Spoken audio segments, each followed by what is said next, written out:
after 9 months after the events in Fukushima.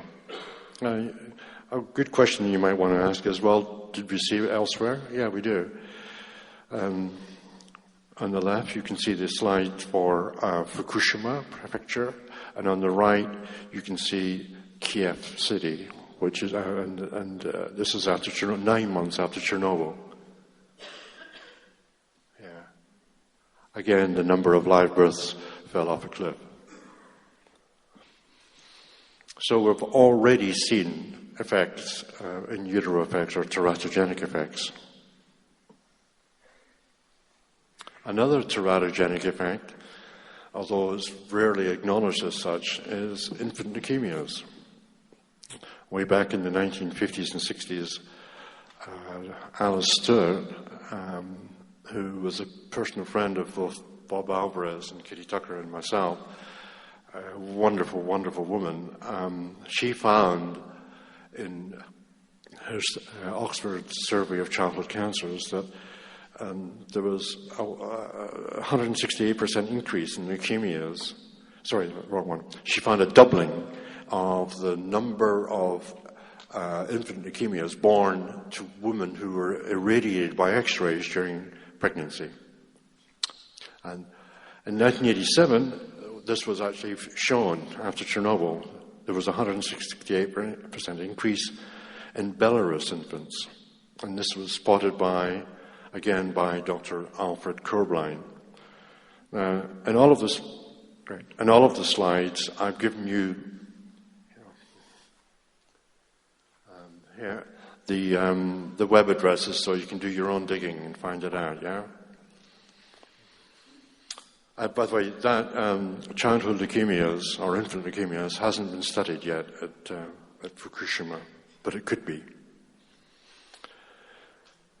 I'm going to move now to adult leukemias, which we would expect to see, well, from now on actually, 2 years after the event. That's when you begin to see adult leukemias. Adult leukemias were difficult to pick up at Chernobyl, but mainly because of you're looking for a small signal in an area where there's a lot of noise. But just recently, in January this year, Jablotska did a study of over 110,000 Chernobyl liquidators. Liquidator is a technical term meaning people who go in and clean up the mess, and they're exposed to large amounts of radioactivity. Well, she found a linear dose response, and I'll show you the next slide. Now, this is really important because for a number of reasons. One is that it's a very clear evidence of leukemia increases.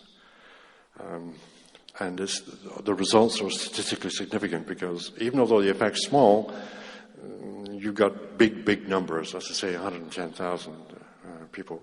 The amount of work they put into this was just amazing. Looking at case records for 110,000 people, it takes a long time. One of the significant things is if you look at the actual data points here, we're down to about 10, 15 millisieverts.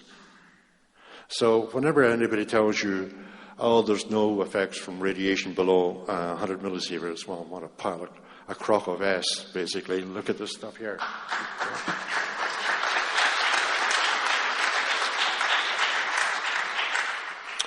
Just going on. Now, one of the things that we would expect after about 4 or 5 years are increases in thyroid cancer. Already, we've seen increases in cysts and nodules in children in Fukushima last year and this year. I've double-checked this with a number of scientists, what the significance of this, and I have to say that there's conflicting results, and it's basically hard to say what's actually going on here. All I can say is that, and this is the important thing, from Chernobyl, after 4 years, we're going to see increases in thyroid cancers. That's the key thing. Maybe not as much as, thankfully, as at Chernobyl for this reason. At Chernobyl, all of the people there had very low levels of iodine because they lived thousands of kilometers from the sea and they had not much fish in their diet. Whereas in Japan, all of the people live very near the sea and they'll have very rich diets in fish and seaweed. So their thyroids were stacked up with stable iodine. Okay? And whereas in Chernobyl, they were starved of iodine, and when the radioactive iodine came out, they gobbled it up and took it in. So with any luck, the thyroid cancer incidence at Fukushima won't be so severe as occurred after Chernobyl. And it was severe after Chernobyl. This is data showing the epidemic of thyroid cancers in Belarus after Fukushima. And you can see here, this is adults. And they don't say this in the chart, but it's adult women, almost totally. I don't want to steal the thunder of following speakers, but there's quite a clear gender difference here.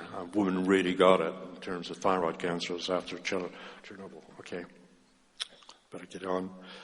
But I mentioned earlier on about that we need to talk about population risks versus individual risks.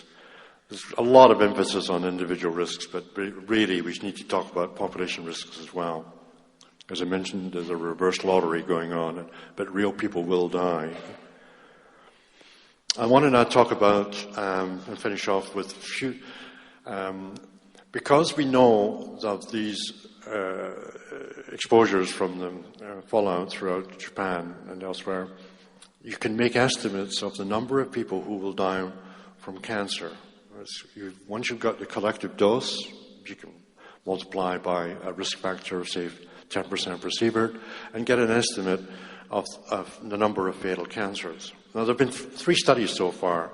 The French study by the Institut de Radioprotection et Sûreté Nucléaire, the first one. Tenhove and Jacobson on the West Coast at Lawrence Livermore. And Jan Bia and Ed Lyman and Frank von Hippel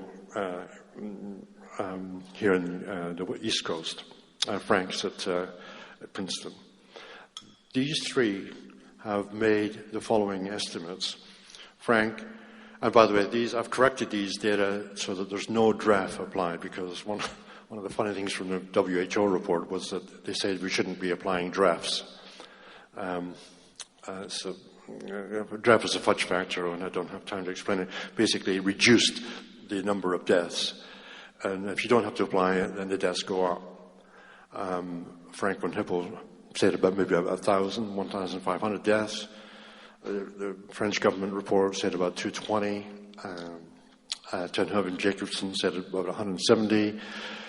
Jan Bea and his colleagues about 700. And I made my own study showing about 3,000 deaths. I'll be clear about this. This is from ground shine only. No internal doses, just ground shine. That was the cesium landing on the ground. But it's estimated over 70 years. That's how long the cesium will last. 70 years into the future. And if you compare that with Chernobyl, again, no draft, you can see the numbers are much larger. At least an order of magnitude, probably 2 orders of magnitude larger. I'm going to finish off on some citizen activist results. These are people who are not officials. They have no connection with the Japanese so-called radiation protection bodies. Professor Hoyama, who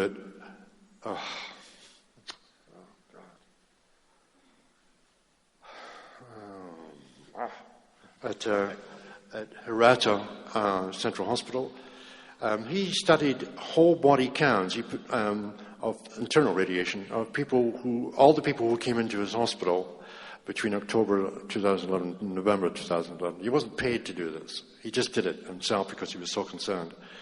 33,000 people is a lot of people.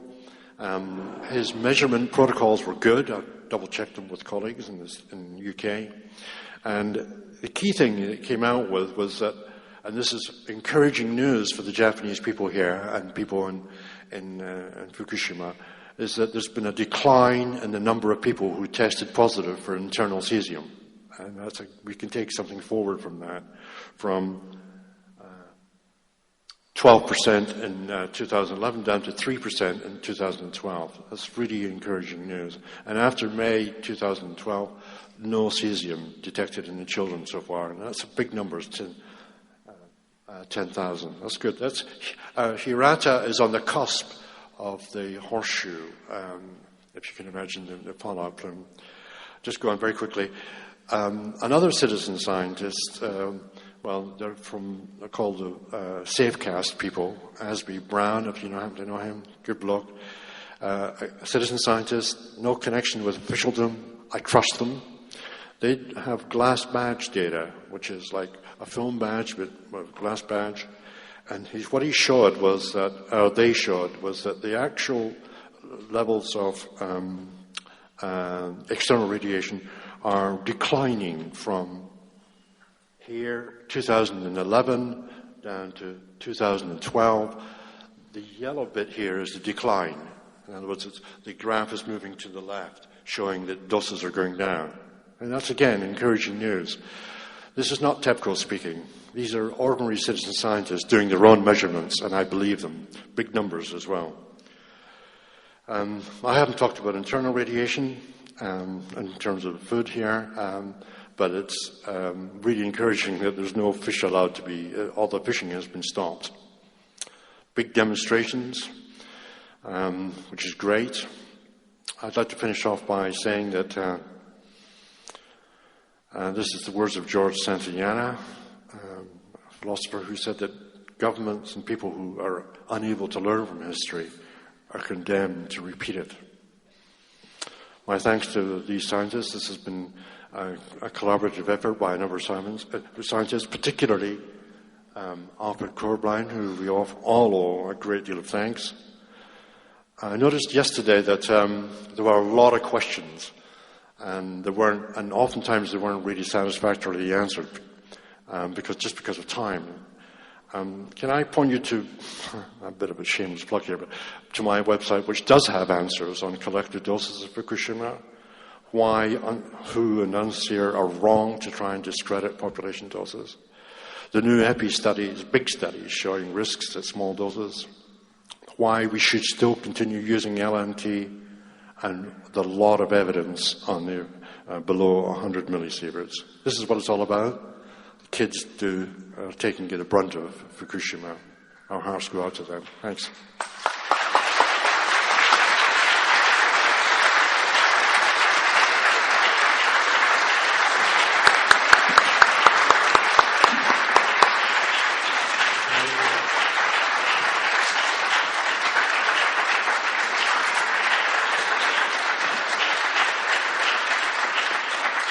Thank you, Dr. Fairlie.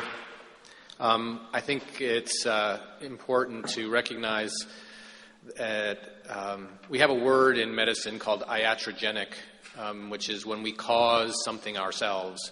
And what we've just seen is that Fukushima is just the latest example of how, from the atmospheric testing to Chernobyl and now Fukushima, we continue to do this to ourselves. And if we do not learn from this experience, we will continue to do it into the future. So I'd like to thank all the panel this morning. We're going to hear more about a lot of these issues this afternoon, so it's a very nice lead into that. So first of all, thank you to the panel. They will be back for the questions and answers. If everyone could now, we have a coffee break. Try to be back by 11:15, and we will get started for the second.